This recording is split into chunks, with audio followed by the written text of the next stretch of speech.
Creo, Thaís querida, ¿cómo estás? ¿Cómo va? Que los chinos en general, es decir, los chinos, porque no todos, son 1.500 millones de habitantes, pero algunos de ellos que hasta hace poco comían animales salvajes, no la gran mayoría, porque la gran mayoría son clase media o pobre, y estos eran platos excéntricos, el famoso del murciélago o comer la serpiente, etcétera.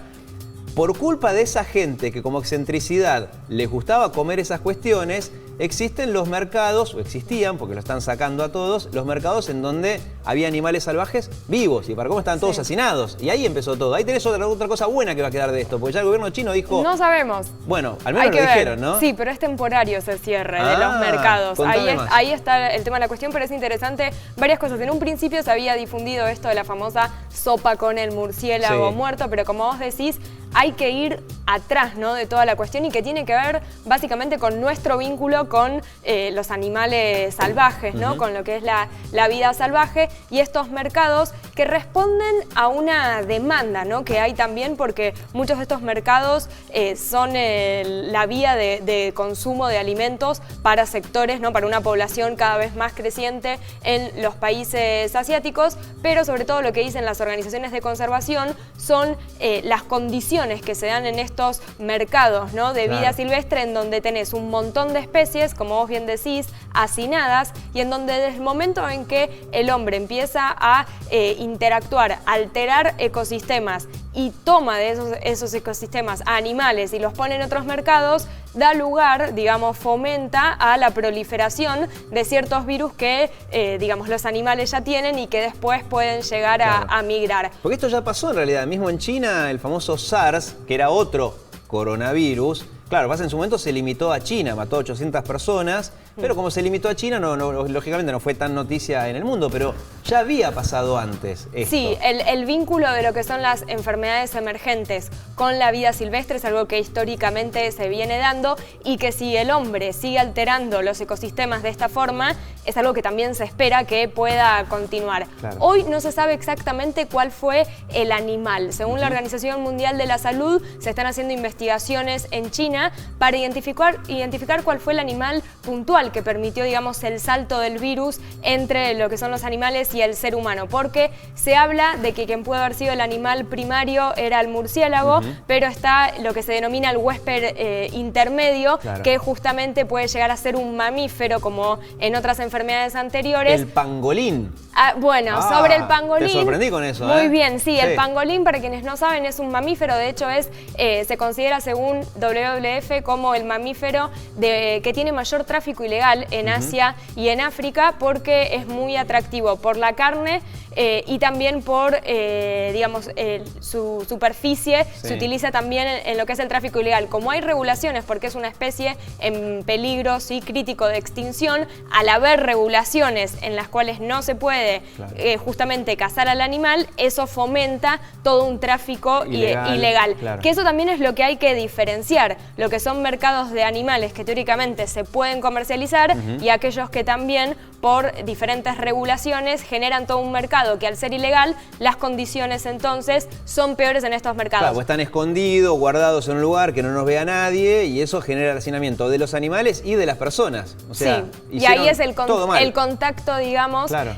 letal. En el mercado de Wuhan, que es la ciudad, ¿no?, donde se originó el virus, lo que están diciendo algunas organizaciones conservacionistas es que, como se procedió a cerrarlo y a desinfectarlo, puede llegar a ser difícil identificar justamente cuál fue el animal que actuó como un huésped intermedio en el vínculo del virus con el ser humano. Respecto del pangolín que vos recién mencionaste, de este mamífero, según el último estudio que se publicó en la revista científica Nature, todavía no hay pruebas concluyentes que indiquen, porque es una cuestión de porcentajes. Con algún sospechoso están viendo. Exacto, pero insisto con esto, las investigaciones continúan, porque es importante justamente en la búsqueda, ¿no?, de una solución del problema, identificar dónde fue que esto se generó. Dos grandes organizaciones conservacionistas, la Global Wildlife Wildlife Conservation y Wildlife Conservation Society lo que están reclamando es que a partir de toda esta emergencia del coronavirus, la prohibición, ¿no?, del tráfico ilegal y de los mercados de animales salvajes sea permanente y no que sea algo temporal que después se reabra cuando pase la crisis. Claro, sí, como pasó con el SARS. Pasa que este fue un poco más grande, capaz que el susto les dura un poquito más, pero sí, la idea sería esa, ¿no? Que dejen de cazar animales de manera ilegal y encima tenerlos en mercados ilegales, chiquititos, en donde esto pueda volver a y sobre surgir. todo, perdón, te agrego un dato, de que sean medidas inclusivas, porque también lo que dicen algunos expertos es que si vos prohibís, está fomentando más también las condiciones de ilegalidad. Hay que ver también cómo se resuelve con la demanda que hay de este tipo de consumo y sobre todo satisfacer también la demanda de alimentos, ¿no?, de una comunidad. Es cierto.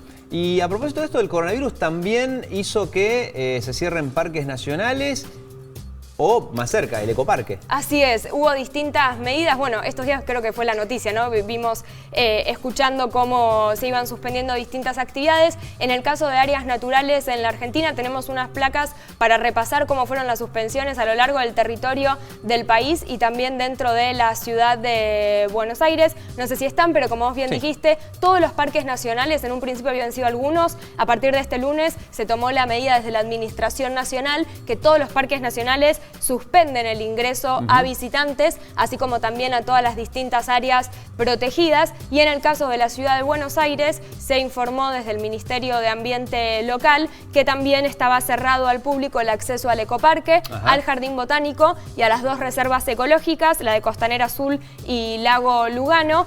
Esto es cierre para visitantes y el público. Los empleados obviamente tienen que seguir trabajando y garantizando el bienestar también de los animales, ¿no?, que habitan en cada uno de los casos. Obviamente eso se realiza con las medidas de prevención que se están recomendando, pero esto es para tenerlo en cuenta. Después, a nivel internacional, en lo que es la agenda ambiental, se vienen suspendiendo reuniones de carácter internacional, sobre todo en lo que hace a biodiversidad y cambio climático, hasta mediados de abril, y ya se está hablando de qué va a pasar con las grandes conferencias que hay en la segunda mitad del año, porque vos sabés que ahí van, en la COP, por ejemplo, que es la conferencia anual de cambio climático, hasta más de 30.000 personas pueden llegar a ir de distintos países. Entonces todavía eso está en veremos de qué es lo que pueda llegar a pasar. Hasta ahora todo se planea hasta el 31 de marzo. Todo, desde el fútbol, el cierre de casinos, salones, lo anunció esta mañana Felipe Miguel, el jefe de gabinete, cine, teatro.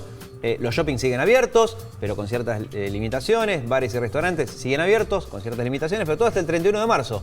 Después iremos viendo. Gracias, Thaís. No, por favor. Nosotros